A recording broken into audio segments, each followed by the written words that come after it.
2 days later, that was already in 1942, I guess 43, maybe 42. The whole ghetto was exterminated. At night we managed to get out of the ghetto. We hid the next day. We still hear the shots of the people in the ghetto being killed. And we hid in a small forest. Then we moved away somewhere else. And 3 weeks later we joined the partisans in the main forest. What, were you able to take anything with you? Just the clothing, period. And when we left, we took something. My aunt grabbed a package thick of soles, leather soles. And in order to be able to stay overnight, the first night in a silo, because she was petrified, how could we stay overnight with the children, you know, and sleep outdoors? So we went into a farm. My uncle went to a farm, and more or less the farmer allowed us on the condition that we go in when it's dark, no one can see us, and get out when it's dark, no one can see us again. And for the next night, we had nothing to pay him with. So we kept staying outdoors, and we were afraid to stay because somebody knew we were there. So we moved to another forest, another farm, and then my uncle went to Lipichanskoye puuch-cha, the forest which we stayed in, and encountered other Jewish partisans, and then we came there. And what was your family's involvement in the partisans? Well, this time in the family there were 4 children, my 2 sisters, myself, and my cousin, which made us the only Jewish family with so many little children present, number 1. Number 2, my uncle knew the ways and highways around and knew farmers.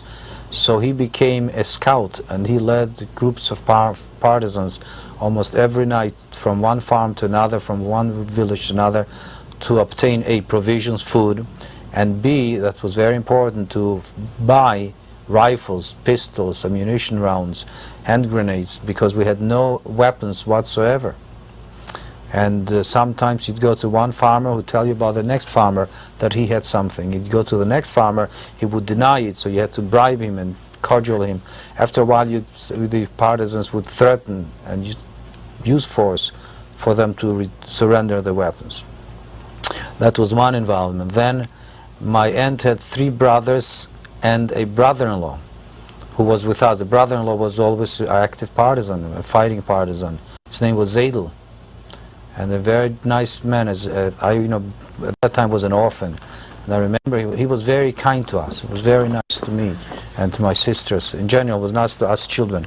Some little things like this you appreciate in life later on. And then my aunt had 3 brothers who were, for some reason, taken from our ghetto and ended up in the Baranev, in Avaridok, that's Novogrudek town, there in that ghetto, and we sent from our partisans a team of partisans to get them out from the ghetto. And they broke out with a group of Jewish people from that. Was a major breakout.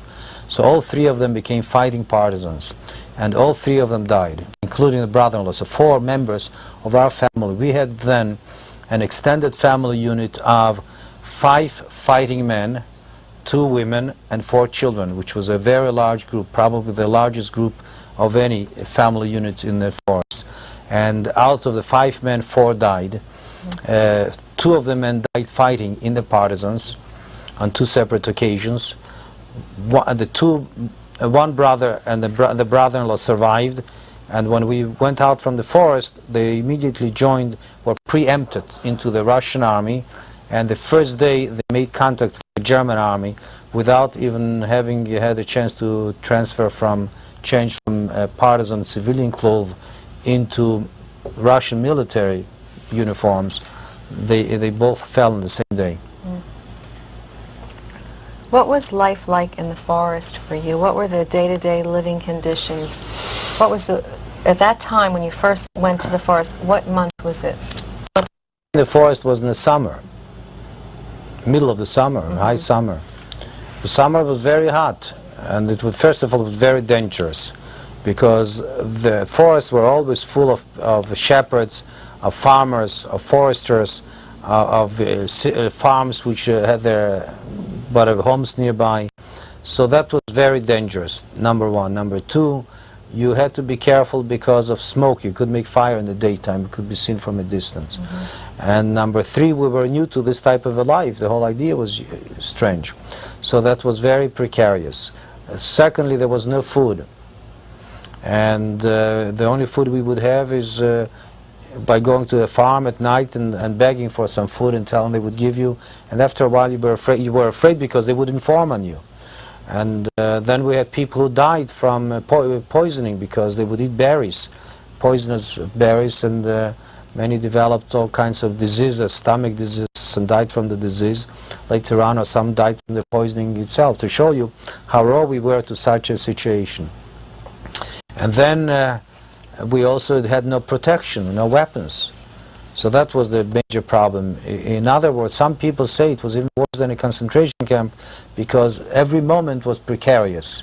In a concentration camp, you knew at least when you go down for the night, you fall asleep, you're asleep. At night time, we were mobile. In the night, we would move from place to place. We would not stay more than a few weeks, between a week or two, in one place. Because if you stay too long, you develop some kind of habit. Okay, that's the second part. Winter time was freezing and more dangerous because you would always leave tracks. So we had to walk in the same track back and forth, so you would confuse, you don't know which way it goes. And the food problem was more difficult to obtain. And many people died. We had about 1,000 Jews in our forest, maybe 130 survived altogether. So everybody died from either being shot to death, being frozen to death, starved to death, or died from typhoid to death.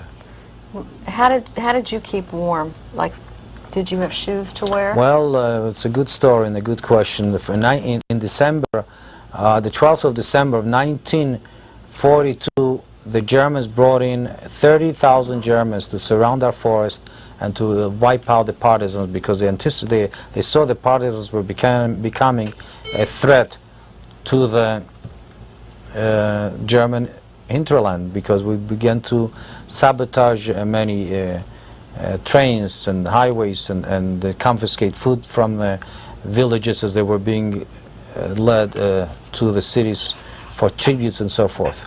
So they brought back 30,000 soldiers, surrounded the partisans, and we had at that time at least 300 fighting Jewish soldiers in one unit, and then we had other Jewish men distributed among other partisan groups who were made up of Russian soldiers caught behind the lines as well as local people who were there.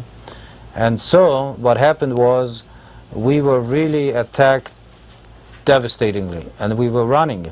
We had a horse and wagon and we're running, and then as we were coming to a crossroads, there was an ambush and shooting ahead of us, and everybody jumped off the wagon and had to retreat into the bushes. There were swamps, and everybody was swamping in with their feet in and out of the swamp, and naturally your feet got wet, and tried to dry it out. We couldn't put on fires because it's cold, and everyone in our group froze their feet, toes, feet, every part of it were really messy. But I didn't, for a good reason. I lost my shoes in the swamps. I put my foot down and pulled it out and couldn't have any, the shoes were left behind. Were you frightened when that happened? Well, I kept on running. So what happened was, when we had some dry ground, my uncle took my socks and everything off and put some sackcloth on it. And every so often he would change the dressing and dry it in the air. Consequently, my feet were freezing, but they remained unfrozen, because it was always dry. And the others had, every one of my sisters, my cousin, my aunt, my uncle even too had touched his toes. So that was how we kept living in the weather there.